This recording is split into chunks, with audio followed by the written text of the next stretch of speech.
কাকাবাবু, আপনার কি সমস্যার জন্য আপনি আসছেন বাবা? আমার হাতে পায়ে প্রচুর জ্বালা, আচ্ছা। যে রাতে ঘুম হয় না, হুম। কষ্ট হয় খুব, তাই সেই দেখানোর জন্য, সুস্থ হওয়ার জন্য আসি। আচ্ছা, মানে হাতের তালুতে পাত তালুতে জ্বালা হ্যাঁ। পোড়া। একটু দেখান তো হাতের কোন অর্গান থেকে আপনার বেশি জ্বালা পোড়া করে? এই হাতের তালুর থেকে উপরে ওঠে, আচ্ছা, জ্বালাটা উপরের এইদিকে দিকে আসে। ওঠে, হ্যাঁ। হ্যাঁ। আচ্ছা, আর পা তলা থেকে হাঁটু পর্যন্ত ওঠে, মানে পায়ের নিচে থেকে উপরে ওঠে। উপরে ওঠে, মানে জ্বালাটা আমাদের এই নিচের থেকে উপরে যায়। উপরে ওঠে। মানে আপনার এইখান থেকে শুরু হয়, এই দিক। এই পর্যন্ত আস্তে হ্যাঁ। আস্তে উপরের দিকে যায়। পায়েও ঠিক একইভাবে ঠিক আছে। নিচের থেকে উপরের দিকে যায়। এবং শীতকালে লেপের বাইরে পাও রাখা লাগে, হাত পা দুয়েটাই। দুইটাই রাখা লাগে। হুম। এতটা গরম আপনার অসহ্য, তাই তো? হুম। বন্ধুরা, আমার এই কাকাবাবুর ফিজিক্যাল মেকআপ দেখে হয়তো আপনারা লাইকোপোডিয়াম ভাববেন। প্রথমে হয়তো জ্বালা পোড়ার কথা শুনেই হয়তো ল্যাকেসিস দিয়ে বসে থাকবেন, নতুবা কাকাবাবুর ফিজিক্যাল মেকআপ দেখে আপনারা সালফার দিয়ে বসে থাকবেন, নতুবা কেউ ব্রিমস্টোন দিয়ে বসে থাকবেন। এবং অনেকেই হয়তো ভাববেন নেটটাম মিউর বা নেটটাম সালফ একটা ডোজ দেই, যেহেতু এত জ্বালা পোড়া, একটা অ্যাকোনাইট একটা ডোজ দেই। নতুবা ওনাকে আমি সর্বশেষ কোনোটাই যেহেতু গেল না, আমি ওনাকে একটু কষ্ট করে অ্যাপিসমিল একটা ডোজ দিয়ে দেই। কিন্তু ওনার ফিজিক্যাল মেকআপ দেখে আপনারা প্রথমে সালফার দিতে কেউ দ্বিধাবোধ করবেন না। এবং অনেক টেনশান, কথা বলেই কান্না করে দিয়েছে। কি কাকাবাবু, কান্না করে দিয়েছেন তো? হ্যাঁ। কেন কান্না করলেন একটু বলুন তো বাবা? কি অপরাধ বলে মনে হচ্ছে আপনার? যে আমি কোনো অপরাধ করেছি যার জন্য এই রোগ সারছে না, বহু ডাক্তার দেখালাম, হ্যাঁ, তাতে কোনো কাজ হচ্ছে না। কোনো কাজ হচ্ছে না। বহু তীর্থ পর্যটন করেছি, বহু এই- ধর্মীয় অনুভূতিতে চলি। আচ্ছা আচ্ছা আচ্ছা।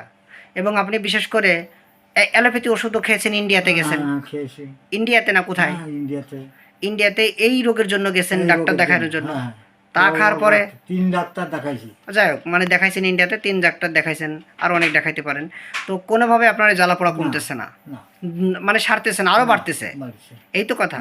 এরপরে বাংলাদেশে এসেও আপনি অনেক ওষুধ খাচ্ছেন, খাচ্ছি, কোনোভাবেই তা সারতেছে না। সারতেছি না। আমার সন্ধান পেয়ে অনেক কষ্ট কষ্ট করে আমার এই খুলনার চেম্বারে আসছেন।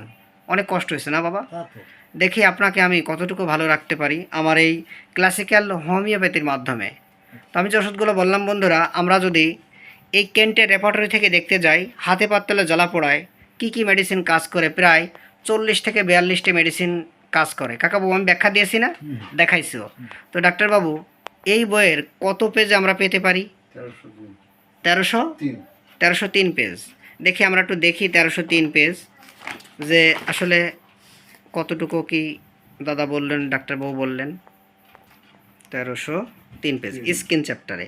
তো স্কিন চ্যাপ্টারে যদি আমরা দেখি, এখানে বার্নিং সেন্সেশন, মানে বার্নিং যে সেন্সেশন আমাদের আছে, এখানে দেখুন যে অ্যাকোনাইট ফার্স্ট গ্রেডে রয়েছে, অ্যাকোনাইট, অ্যাপিসমিল, আর আর্সেনিক অ্যালবাম, ব্রাইনিয়া, বেলেডোনা, এগুলো ফার্স্ট গ্রেডে রয়েছে কিন্তু। এবং ক্যালিবিস, ল্যাকেসিস, লাইকোপোডিয়াম, নেট্টামিউর সেকেন্ড গ্রেডে রয়েছে, যদিও আমি নিজে এটা ফার্স্ট গ্রেড বানিয়েছি, মানে আমি মনে করেছি এটা ফার্স্ট গ্রেড। ফসফরাস রয়েছে, রাস্ট্রক্স, সাইলেশিয়া, সালফার। আচ্ছা, এত মেডিসিন ফার্স্ট গ্রেডে রয়েছে এবং আরও সেকেন্ড গ্রেড এবং থার্ড গ্রেডে রয়েছে। টোটালি দেখুন 40 থেকে 50খানা ওষুধের মতো রয়েছে। তারপরও আমি কিন্তু আমার এই কাকাবাবুকে আজকে কি করতে পারলাম না, এই মেডিসিনটা মানে ফার্স্ট গ্রেডের ওষুধ দিয়ে আমি শুরু করতে পারলাম না, বা সেকেন্ড গ্রেডের ওষুধ দিয়ে শুরু করতে পারলাম না। আমি আজকে কী মেডিসিন দিয়েছি ওনাকে আমি দেখুন একটা টিক দিয়েছি, cold water after working in, যেটা ঠান্ডা পানিতে সমস্যা বাড়ে। এখানে আমাদের ট্রি অফ লাইফ খুব ভালো কাজ করে, কিন্তু আমার কাকাবাবুর সমস্যাটা উল্টো, ঠান্ডা পানিতে সমস্যা কমে। আর আমাদের এই মেডিসিনের কাজ কি, cold water after working in, মানে ঠান্ডা পানিতে কাজ করার পরে যদি রোগ বাড়ে, সেইখানে এই ট্রি অফ লাইফটা খুব ভালো কাজ করে। কিন্তু আমি ওনাকে আজকে এই ট্রি অফ লাইফ দিলাম, ওনার উল্টো কাজে। কি কাজ?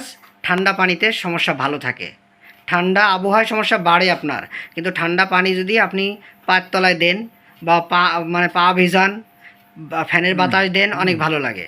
তাই না বাবা? তাই তো বলেছেন। তাই তো। এই উল্টো কথায় আমি ওনাকে আজকে আমি এই ট্রি অফ লাইফ, যেটা আপনারা দেখতে পাচ্ছেন, জুম করে দেখাচ্ছি, 61 দিলাম। আমি আশা করি আমার বাবা ভালো থাকবে। কেন? কারণ এটা তো একবারে সালফার এবং অ্যাপিসমিলের কথা। উনার যে লক্ষণটা, সেটা হলো ঠান্ডা পানিতে উপশম বা আরাম। এটা সালফারের একমাত্র বৈশিষ্ট্য। আমার কাকাবাবু সালফারও খেয়েছে, অনেক ওষুধ খেয়েছে বাবা, অনেক প্রেসক্রিপশন তো দেখলাম, তো একটা প্রেসক্রিপশন থেকে আমি একটু দেখাই। ডাক্তারবাবুর নাম দেখাবো না, শুধু আমি ওষুধ দেখাবো যে অনেক অনেক ওষুধ খেয়েছে, আমি দেখাই আর কি। একটা পকেট ভর্তি করে নিয়ে আসছে। আমি ডাক্তারবাবুর প্রেসক্রিপশনের উপরের অংশ দেখালাম না। এই যে উনি ডাক্তারবাবু লাইকোপোডিয়াম দিয়েছেন, পালসেটিলা দিয়েছেন, মেডুইনাম দিয়েছেন, স্যাঙ্গুনারিয়া ক্যানাডিস এটাও দিয়েছেন। সবই 1M 10M CM 200 50M এরকমের দিয়েছেন আর কি। আর অনেক ওষুধ, অসংখ্য ওষুধ দিয়েছেন। এরকম অনেক প্রেসক্রিপশন অনেক ডাক্তার দেখাইছেন কি, তাই তো বাবা? অনেক ডাক্তার দেখাইছেন তো, মানে অনেক ডাক্তার দেখাইছেন তো। হ্যাঁ হ্যাঁ আচ্ছা, কোনোভাবেই তার ফল হচ্ছে না। ইন্ডিয়াতেও দেখালো, বাংলাদেশেও দেখালো, সব জায়গায় দেখালো, কিন্তু তার কোনো মতেই কাজ হচ্ছে না। এই জন্য আমার মনে হয় এই রোগ আর কারো হয়নি। এই রোগ মনে হয় কারো হয়নি, এরকম একটা ধারণা। জানো দেখছেন, আপনারা বন্ধুরা বলবেন এই রোগ নাকি কারো হয়নি।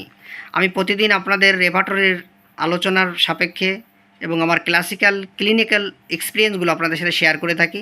আমার বাবার ধারণা এই রোগ নাকি কারো হয়নি। তার মানে এই রোগ ওনার একারই হয়েছে। এটা একমাত্র মেডিসিন, সেটা সালফারেই বলে। তারপর আমি সালফার দিয়ে আজকে শুরু করতে পারলাম না, বা ওনাকে উনি সালফারও খেয়েছেন, অনেক মেডিসিন খেয়েছেন কি বাবা, এগুলো খেয়েছেন না? কারণ আপনি অনেক হোমিও ওষুধের নাম জানেন। আমি অবাক হয়ে গেলাম যে আপনি হোমিও ওষুধের অনেক নাম জানেন। মানে ওষুধ খাইতে খাইতে আপনি মানে কি বলবো, পাকাপোক্ত হয়ে গেছেন। তার আগে প্র্যাকটিস করতাম, প্র্যাকটিসও করতেন, সুন্দর সুন্দর অনেক প্র্যাকটিসও করতেন। তো আজকে আমি ওনাকে আজকে 29শে মার্চ 2026 ওনাকে আমি কি মেডিসিন দিলাম, এই ট্রি অফ লাইফ 0/2 দিলাম। এই সিঙ্গেল মেডিসিন খেয়ে আমি আশা করি উনি আস্তে আস্তে ভালোর দিকে যাবে। কখনো সমস্যা একটু বাড়বে, কখনো একটু কমবে, তারপরও সহ্য করতে হবে। একটু ধৈর্য ধরে ওষুধ খেতে হবে। যদি বারবার আপনি ওষুধ চেঞ্জ করেন, ডাক্তার পরিবর্তন করেন, না, না। আপনার এটা আশা করা যায় যে আরও সাপ্রেশন হবে। কারণ প্রথম কথা, আপনার বাংলাদেশ থেকে হোমিও ওষুধ, অ্যালোপ্যাথি ওষুধ খাচ্ছেন, কোনোভাবে না কমার কারণে ইন্ডিয়াতে গেলেন, MBBS স্যারদের দেখালেন অ্যালোপ্যাথি, সে ডাক্তারবাবুরা সরিষার তেল মাখতে বললেন, বিভিন্ন ওষুধ দিলেন অ্যালোপ্যাথি, তাতে আপনার কোনোভাবেই কমতেছে না। এখন যে কোনো কারণে আমার এখানে আসছেন, কিন্তু আমার কথা শুনতে হবে। আমার ওষুধ খাওয়ার ভিতরে কোনো হোমিও ওষুধ খাওয়া যাবে না। যদি কখনো প্রয়োজন হয় আমি বলে দেবো, অ্যালোপ্যাথি ওষুধ খেতে পারবেন, কিন্তু কোনো হোমিও ওষুধ খাওয়া যাবে না আমার এই ট্রিটমেন্টের ভিতরে, ঠিক আছে বাবা? কারণ আমি সিঙ্গেল মেডিসিন প্রেসক্রাইব করি। হয়তো আপনি আমার কাছে আসার পরে বুঝেছেন বা লোকজনের কাছে শুনেছেন, তাই তো?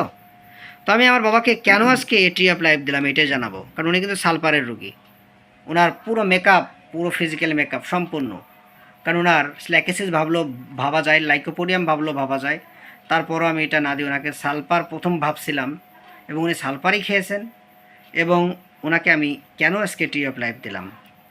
তো কাকাবাবু, আপনি বলেছেন আপনার ঘুম হয় না, তাই তো? হতো না, এখন হচ্ছে। আগে একবারই হতো না, 1 বছর ঘুম একটানা হয়নি, তাই তো? এরপর আপনি এই হোমিও ওষুধ কি কোনটা খাইছেন মনে নাই, খাওয়ার পর এখন ঘুমটা হচ্ছে। তারপর কি ক্লিয়ার হয় না, একটু ওই রাত্রে ঘুম ভেঙে যায়? মাঝে মাঝে দু একদিন তো কোনো দুশ্চিন্তা আসলে তখন ঘুমটা একটু কমে। আচ্ছা, অ্যালার্জি আছে? অ্যালার্জি ছিল, অ্যালার্জি আছে, ছোটোবেলায় অ্যালার্জি উঠেছিল। কত বছর বয়স তখন আপনার? 7-8-10। 7-8-10। শরীরে আঁচিলও আছে, শরীরে দেখাইছেন, এখন দেখানো লাগবে না, দেখছি। এবং স্বপ্ন দেখেন, যারা মারা গেছে তাদের স্বপ্ন দেখেন, তাই তো? এবং ইনজেকশন নেওয়ার পরেই সমস্যা বাড়ছে। আচ্ছা, এবং প্রস্রাবে একটু জ্বালা আছে, সব সময় না। না। আচ্ছা, আপনি প্রতিবাদ সহ্য করতে পারেন না, তাই তো? সব কিছু মেনে নিতে পারবেন, প্রতিবাদ সহ্য করতে পারবেন না। আপনি যদি বলেন 2 দুগুণে 4, 2 দুগুণে 4ই, 5 ক্লিয়ার হবে না। এটা সালফারের চমৎকার একটা উদাহরণ। তারপর আমাদের এই ট্রি অফ লাইফের ভিতর আছে বন্ধুরা, আপনারা জেনে দেখবেন। কারণ আমার মা প্রতিদিন শাড়ি পরে, চুড়ি পরে, শাখা পরে, সিঁদুর নেয়। আজকে মা সিঁদুর নিতে ভুলে গেছে, তাও কি আমরা মাকে কি চিনব না? এই যে আমার মা।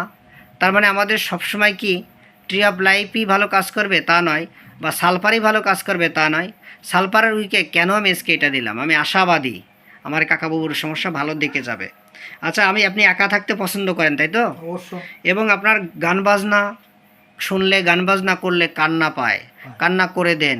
কোনো মায়ের কোনো কথা শুনলে কান্না করে দেন, তাই না?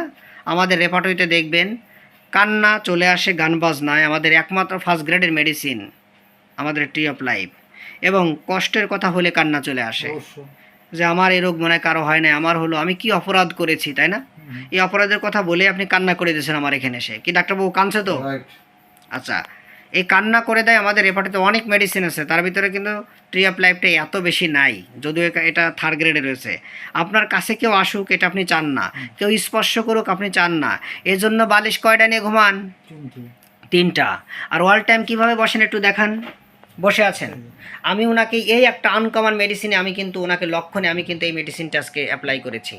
উনি অল টাইম এক পায়ের উপর এক পা দিয়ে বসতে পছন্দ করেন সব সময়, আজীবন, তাই তো? সবসময় এইভাবে বসেন। রাত্রে যখন ঘুমান কয়টা বালিশ নেন? 3টা। পায়ের তলায় কয়টা দেন? একটা। একটা। মাথায়? আবার পায়ে পার পর পা দিয়ে, আবার তখনও পার পর পা দিই। তখনও পার উপর পা, মানে পার উপর পা না দিলে আপনার একটু ভালো লাগে না। আমাদের যদি একটা দেখেন বন্ধুরা, পা আড়াআড়িভাবে দিয়ে ঘুমাইতে পছন্দ করে, বসতে পছন্দ করে। রেপার্টরিতে যত মেডিসিন আছে আমার ক্লিনিক্যাল এক্সপিরিয়েন্স থেকে দেখছে ট্রি অফ লাইফটা ফার্স্ট গ্রেডে রয়েছে। এটা পিকুলার লক্ষণ, এটাকে ইন্ডিকেট করে।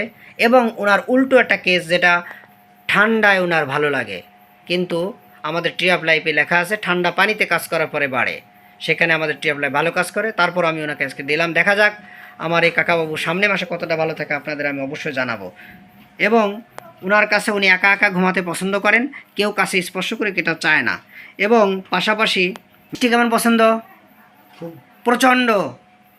মানে আমার বাড়িতে আসছেন, ডিম দিলাম, দুধ দিলাম, মাংস দিলাম, সব খাওয়ালাম। খেয়ে আমি দুধ মিষ্টি খাই, দুধ মিষ্টি পছন্দ, এত পছন্দ দুধ আর মিষ্টি যে মানে পেট ভরে সব কিছু খেলাম। মাছ মাংস বাদ দিয়েও অনেক সময় ওই দুধ মিষ্টি খাই। আচ্ছা, মানে আমি যেটা বলি সেটা হলো, মনে করেন যে আপনি পেট ভরে ভাত খাইছেন, পেট ভরে গেছে, আর জায়গা নাই, কিন্তু যদি একটু মিষ্টি দেয় হ্যাঁ, শরীরে অনেক এনার্জি, তাই তো? জায়গা বাড়ি ঢুকে যাবে। বন্ধুরা, আপনারা জেনে থাকবেন আমাদের এই ট্রি অফ লাইফের কিন্তু কেন এই রোগগুলো হয়। যারা অত্যাধিক মিষ্টি খায়, গনোরিয়া সিফিলিসের কোনো জাম যদি পড়ে থাকে, অত্যাধিক আঘাতের ইতিহাস থাকে, সেক্ষেত্রে এই সমস্যা হতে পারে। তো বিভিন্ন ইনজেকশানের যদি সাপ্রেশন থাকে সেটাও হতে পারে। যেহেতু ওনার ইনজেকশান আছে, প্রচণ্ড মিষ্টি, চাও তো খান মনে হয় না, চাও খান, তো এরও সাপ্রেশন হতে পারে। আর অ্যালোপ্যাথি ওষুধের সাপ্রেশন তো রয়েছেই। তো অ্যালোপ্যাথি ওষুধের সাপ্রেশন হলেই যে মার্কসল দিবেন, সালপাত দিবেন, তা কিন্তু নয়। আমাদের ট্রি অফ লাইফ বাবুর ভিতরেও ক্ষমতা রয়েছে। এবং ওনার বিশেষ করে ঘাম হয় বেশি মাথায়, তারপরে বডিতে। এবং ওনার সাথে আমার কাকিমণির সাথে একটু ঝগড়া লেগেই থাকে, তাই তো? লেগেই থাকে ঝগড়া। এবং সূর্যের তাপ, আগুনের তাপ সহ্য করতে পারেন না, তাই না? আচ্ছা।